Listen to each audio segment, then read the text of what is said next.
अस्सलाम वालेकुम। Arthritis, rheumatoid arthritis, osteoarthritis यानी गठिया जोड़ों की दर्दें, जिसमें बहुत बड़ी एक तादाद दिन ब दिन मुब्तला होती जा रही है। और जिन लोगों को एक दफ़ा हो जाती है वो फिर दवाइयों के ऊपर और या फिर वो बैठ जाते हैं। जो बैठ गया वो बैठ गया। तो आज मैं आपको बताऊंगा बहुत सारी एक्सरसाइज ऐसी हैं, बहुत सारी थेरापीज़ ऐसी हैं, सिंपल सी, आसान सी, जो करने से आपकी जो सपोर्टिंग मसल हैं, जो साथ वाले मसल हैं, जिन्होंने आपको चलने फिरने, आपकी मूवमेंट चलने फिरने को हेल्प करनी है, उनको हम कैसे मजबूत कर सकते हैं ताकि हमारे जो जोड़ों की दर्द है वो थोड़ी सी उसमें रिलीफ मिल सके। कौन सी फूड्स खानी चाहिए ज़्यादा बेहतर है और कौन सी फूड अवॉइड करनी चाहिए। एक कुर्सी को सपोर्ट के लिए साथ रखें, दोनों पंजों के बल खड़े हो जाएं और 3 सेकंड तक यहाँ रुकें और नीचे आ जाएं। और ये अमल आपने कम से कम 10 दफ़ा दोहराना है। दाईं टांग को ऊपर उठाना है और 3 सेकंड तक यहाँ रोकना है और उसके बाद वापस। फिर दूसरी साइड पे 3 सेकंड तक यहाँ रोकना है और फिर वापस। 10-10 दफ़ा ये एक्सरसाइज करनी है। कुर्सी पे बैठें और उसके बाद ये तकरीबन जैसे रुकू वाला होता है लेकिन हाफ ही यहाँ उठें और यहाँ पे आपने 5 सेकंड तक रुकना है। उसके बाद नीचे 10 दफ़ा इस अमल को भी करें। इस एक्सरसाइज में क्या आपने करना है कि एक टांग उठानी पीछे और हाथ छोड़ देने हैं सीधे, और कोशिश करनी बैलेंस में खड़े हों।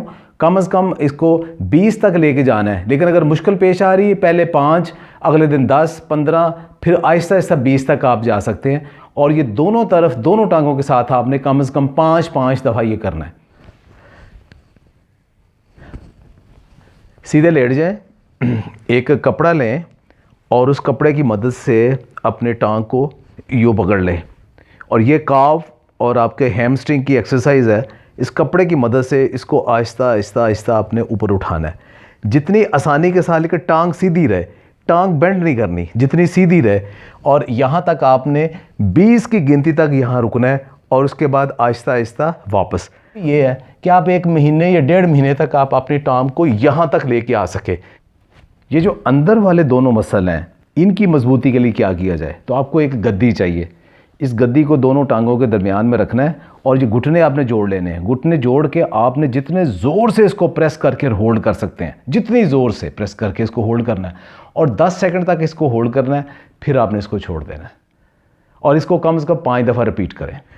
दोनों घुटन ऊपर करने और गद्दी इनके दरमियान में, और ये दोनों आपस में जुड़े होने चाहिए। और आपने कोशिश करना है कि अंदर ज़ोर लगा के जितना ज़ोर से प्रेस कर सकते हो प्रेस करके इसको रखना है। 10 सेकंड तक प्रेस करना है, फिर आपने रिलैक्स करना है, फिर प्रेस करना है, फिर रिलैक्स करना है। इसको कम से कम 5 से 10 दफ़ा इसको रिपीट करें। आप कोई गद्दी लेके तो उसके साथ इसको पूरे ज़ोर के साथ टांग को नीचे दबाना है, फिर छोड़ देना है। और इसको भी शुरू आप 5 से करें और आहिस्ता आहिस्ता इसको कम से कम 20 की गिनती तक इसको होल्ड करना है। इसके अलावा बग़ैर गद्दी के ये ऐसे सामने रख के दोनों हाथों से आपने ये पंजे पकड़ लेने हैं। घुटने की ये पोजीशन होगी कि पहले आपके घुटने ऐसे हैं और इसको आहिस्ता आहिस्ता ज़मीन पे लगा के इसको पूरे, अगर आप मुकम्मल तौर पे इसको सीधा करने में कामयाब होते हैं तो ये आपके जो सपोर्टिंग मसल्स हैं सारे, ये इंतहाई मजबूत हो जाते हैं और घुटने में और इसको नी कैप में इसको बहुत मदद मिलती है चलने में। इसी तरह एक बॉल को पकड़ें और दोनों टांगों के साथ फुल अंदर की तरफ दबाएं, छोड़ दें, फिर दबाएं, छोड़ दें, फिर दबाएं। और इसी तरह यहाँ पे रख के भी आप इसको पूरे ज़ोर के साथ जितना दबा सकते हो दबा के रखें, फिर छोड़ दें, दबा के रखें, फिर छोड़ दें। एक और बहुत अच्छी एक्सरसाइज कि आपने एक टांग को बिल्कुल ऐसे बेंड कर लेना है और दूसरी टांग को आहिस्ता आहिस्ता इसके बराबर तक उठा के बग़ैर सहारे के यहाँ रखना है। शुरू में आपको दिक्कत आएगी तो 5 सेकंड तक रखें, फिर इसको इजी कर दें। एक टांग को बिल्कुल सामने रखें और एक टांग को स्ट्रेट और एक को बेंड करें। अब इसको फुल बेंड करके ये टांग सीधी रखनी है, ये ऊपर नहीं उठी चाहिए, सीधी रखनी है। 1 2, लेकिन जहाँ आपने रुकना है वहाँ आप फिर 20 तक रुकें। वॉक ज़रूर करें, बैठे नहीं।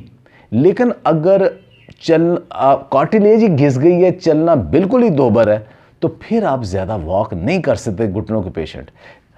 अच्छा, अब घुटने तो दर्द कर रहे हैं, बाकी जिस्म तो ठीक है ना, तो बैठ के वेट की एक्सरसाइजेज, बैठ के बहुत सारी एक्सरसाइजेज, बाजों को घुलाना करना, ये सारी एक्सरसाइजेज वो करते रहे ताकि वज़न न ज़्यादा बढ़ जाए।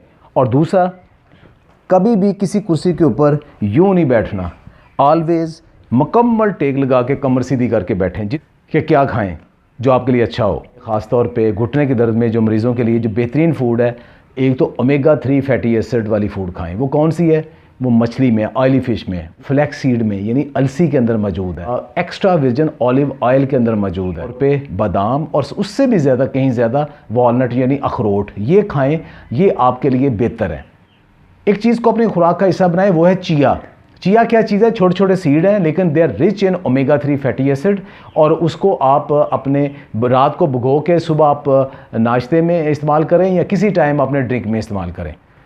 इसके अलावा आपने ग्रीन टी पीनी। ग्रीन टी किस पीनी है? मोरिंगा की ग्रीन टी पीनी है, क्योंकि इसके अंदर 38 ऐसे कंपाउंड है जो एंटी इन्फ्लेमेटरी है, यानी कोई ना कोई दर्द कुछ इसके अंदर मौजूद है, जोड़ों के लिए भी, दूसरे भी, इससे ज़्यादा किसी के अंदर नहीं है। मोरिंगा की ग्रीन टी भी पिएं, और मोरिंगा का 1 चम्मच कम अज़ कम पानी में घोल के दिन में कम अज़ कम 3 दफ़ा ये जोड़ों के दर्दों वाले पिएं कि उन्हें आराम मिलेगा। दूध, दही और पनीर, क्योंकि इसके अंदर प्रोटीन भी है, कैल्शियम है और विटामिन डी भी है, जो कि आपकी हड्डियों को मजबूत करेगा और इसके लिए बहुत अच्छा है। यखनी आप ले सकते हो, मटन का गोश्त है उसमें, या देसी मुर्गी, इसके अंदर कोलेजन बहुत ज़्यादा होगा जो कि आपकी हेल्प करता है बहुत ज़्यादा। विटामिन सी लें, कि विटामिन सी के रिच सोर्सेज आपको पता है कौन कौन से हैं। विटामिन सी से ये होगा कि जो कोलेजन है वो उसका बायोसिंथेसिस जिस्म के अंदर ज़्यादा बढ़ती है, जो कि आपके जो मसल के साथ जो गोश्त है उसको वो इम्प्रूव करती है। ब्रोकली के अंदर कुछ कंपाउंड्स मौजूद हैं जो कि आपकी हड्डियों को मजबूत करते हैं और इन जोड़ों को मजबूत करते हैं। पालक है या केल या इस तरह की दूसरी ग्रीन वेजिटेबल्स हैं, वो भी हेल्प करती हैं, क्योंकि उनके अंदर भी इन हड्डियों को मजबूत करने का सामान मौजूद है। कौन सी खुराक है जो घुटने के मरीज़ों को नहीं खानी चाहिए? सबसे अहम चीज़ उसमें यह है कि आपने चीनी ज़्यादा नहीं खानी, मैदे और बेकरी की प्रोडक्ट्स नहीं खानी, ये बहुत ज़्यादा बारबेक्यू, बहुत ज़्यादा फ्राइड, बहुत ज़्यादा मिठाइयों वाली चीज़ें, और भुने हुए गोश्त को, और ख़ास तौर पे रेड मीट गोश्त जो जिसे हम बीफ या बड़ा गोश्त कहते हैं, वो जब भुना जाता है या बारबेक्यू किया जाता है, उनके अंदर इन्फ्लेमेशन वाले अंसर ज़्यादा पैदा होते हैं और वो ये सोजिश करते हैं। वो ऑलिव ऑयल यानी जैतून का तेल या सरसों का तेल जो वो इस्तेमाल कर लें वो बेहतर है, अगर देसी घी अवेलेबल नहीं है तो। घुटनों के मरीज़ों का सबसे बड़ा प्रॉब्लम होता है ज़्यादा वज़न। मोटापे से ज़्यादा कोई बीमारी नहीं है। तो अगर आपने वज़न नहीं कम करना तो फिर आपकी कोई भी एक्सरसाइज, कोई भी थेरेपी काम नहीं करेगी।